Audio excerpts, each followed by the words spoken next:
ఎవడైనా ఈ రాష్ట్రంలో తోక తిప్పితే సాక్ష్యాధారాలతో పెట్టి డెఫినెట్గా కన్విక్షన్ ఇప్పించే పరిస్థితికి వస్తుంది. రెండోది డ్రోన్స్ కూడా పెట్టాం, పెట్రోలింగ్ కూడా పెడుతున్న రాత్రుల్లో. ఎవరైనా ఆడబిడ్డల జోలుకు వస్తే అత్యాచారాలు చేస్తే అదే చివరి రోజు మీకు ఉంటుంది, గుర్తుపెట్టుకోమని మరొకసారి హెచ్చరిస్తున్నా. No compromise on that. Sexual offenders కింద వీళ్ళకు కూడా రౌడీ షీట్లు ఓపెన్ చేసి అవసరమైతే ఆన్లైన్లో పెట్టి వీళ్ళకు కూడా ప్రాపర్గా ట్రీట్ చేస్తాం.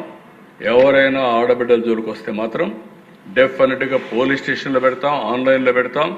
ఎవరన్నా చెక్ చేసుకోవాలంటే ఈ ప్రాంతంలో ఎవరన్నా ఉన్నారని చెక్ చేసినట్టుగా వాళ్ళ ఫోటోలు కూడా పెట్టి will expose them, will caution everybody.